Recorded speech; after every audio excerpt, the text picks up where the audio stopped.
Aroldis Chapman has truly turned back the clock, because even at age 37, he is launching missiles and crippling hitters. Big wave and a miss, and he missed it by a lot.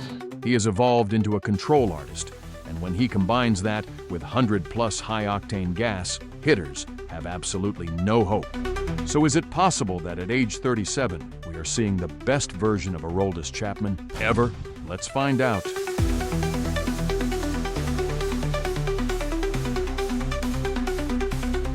Hey Red Sox Nation, welcome to a new edition of Bleacher Bot. I'm B, and today we're talking about a man who's 37 years old, throws 102 miles per hour, and has been turning the ninth inning into a one-man horror show for the opposition. Yes, he can. 99 miles an hour to seal the win. That's right, Aroldis Chapman has not only turned back the clock, he's strapped on a rocket pack, emerged as the most dominant force in the Red Sox bullpen, and is one of the best in the league right now. Swing and a miss to strike him out. So could this actually be the best season of Aroldis Chapman's career? I'd like to hear from you. What do you think? Is this the best Chapman has ever been? Or do you doubt he keeps this up for the entire season into the playoffs? Drop a comment and let me know.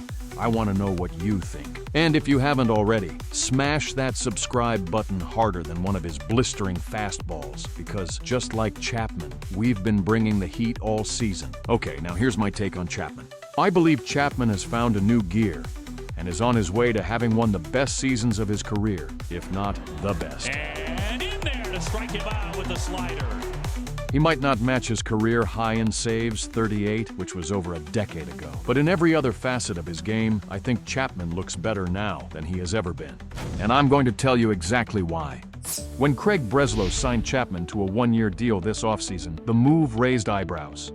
Chapman was entering his age 37 season and had regressed in the previous 4 seasons. He had never posted an ERA under 3 or a WHIP under 1.25 in any of the last 4 years. It wasn't even clear he'd be the closer for the Sox. But then in spring training, Chapman showed up, throwing gas, dotting corners, and looking like a completely transformed pitcher.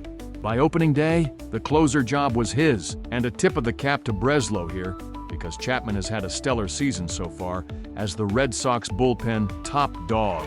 Swing and a miss, he struck him out. He's 3-2 with 21 saves and 23 chances, and more bite than the Yankees in October. That earned him his 8th All-Star Game selection, his first since 2021. Okay, let's be clear. Chapman doesn't throw 105 anymore. But he's still living in the triple digits, with the ability to pump it up to 102 whenever needed. And unlike his younger self, he now pairs that elite velocity with surgical control. Throwing strikes is the most important thing. 5 out of 6 so far.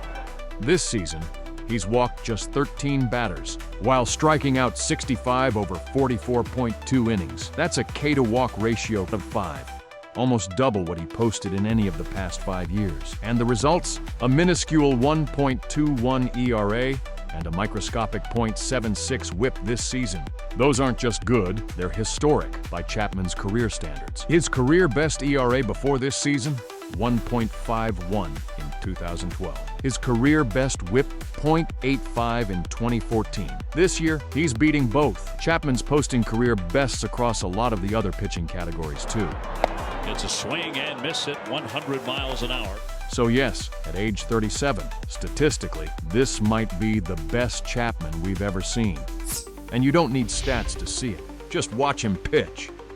It's wizardry with a baseball, combining torque, fury, and physics.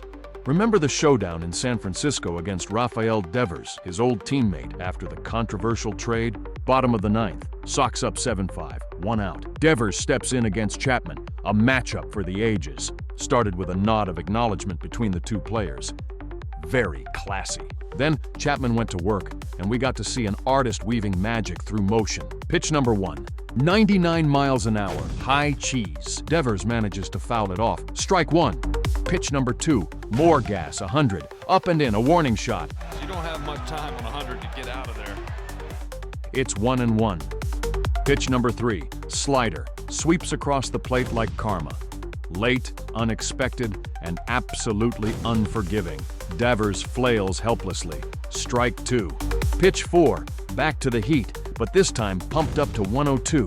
Devers barely gets a piece of it to survive. It's still 1-2. But now Chapman can smell blood. And pitch number 5 is another smoldering Chapman missile at 102, perfectly dotting the top of the zone. Devers stands no chance and barely swings before the ball is past him. And he struck him out. 102 to Van Devers. Yeah, 102, 2 pitches in a row. You think that didn't mean something to Chapman? And if that's not enough, let's get nerdy and talk advanced metrics. His Baseball Savant page, a crimson cathedral of carnage, glowing red with the blood of hitters he's slain, one blazing fastball at a time. He's the absolute best of the best in almost every single category. The only thing not red is exit velocity. And that's just because when batters are lucky enough to actually make contact, the ball ricochets off their bat with the same heat as Chapman's fastball. You want more? Okay, here's a stat you'll love. In his previous 6 seasons, he averaged almost 6 walks per 9 innings. This year so far, he's cut that by more than half, at 2.67 walks per 9. That would make it the lowest mark of his career. But here's what makes this version of Chapman truly special. It's not just the stats, it's the attitude and the man himself. He's a closer by role, but a competitor by nature. Struck him out. Need him in the 8th inning? No problem. Cora's summoned him in for the 8th to face the heart of the opposition's order on multiple occasions. Need him with 2 outs in the 7th inning? Like that time against Philly to face Schwarber with Harper lurking behind him? Bring it on!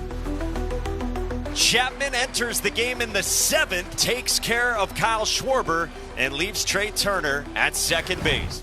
Chapman's climbing up the career saves leaderboard, yet he has no hesitation in doing whatever it takes for the team to win. The Red Sox are back in the win column. No fuss, no complaints. He's chasing wins, not saves. That's leadership. Compare that to, I don't know, Kenley Jansen. At 37 years old, Chapman also seems to be in top physical condition. Teammates rave about his work ethic, marveling at the unwavering commitment he has towards his pitching craft. Ask anyone in the clubhouse, Chapman's discipline is off the charts. His workouts are legendary. His prep is obsessive. He's not just maintaining at 37, he's evolving. This, ladies and gentlemen, is what greatness looks like when it refuses to age. So here's the bottom line. Aroldis Chapman has been the trusted anchor for the Red Sox this whole season. Red Sox win it 7-3. He's been reliable. Yes, he can. He's been dominating. Pasquantino losing the hard hat as well. And the numbers show that he's been the best in the business at what he does. Swings and misses. Watching Chapman pitch is like watching a maestro at the top of his craft. It's poetry in motion. A symphony of mechanics and energy, converting rotation and spin into unhittable heat and velocity. And down he goes hacking 1-1 to strike out De La Cruz. This isn't Aroldis Chapman still hanging on at 37. This is Aroldis Chapman reinvented, refined, and maybe, just maybe, better than he's ever been. Mookie Betts takes strike 3, and that's the ball game. And with that, Red Sox Nation, we've reached the end of this show. As always, thanks for watching. I'll see you on the next edition of Bleacher Bot. Until then, stay tuned, stay crazy. If you haven't yet, be sure to watch our video on Roman Anthony and his power drought, right here.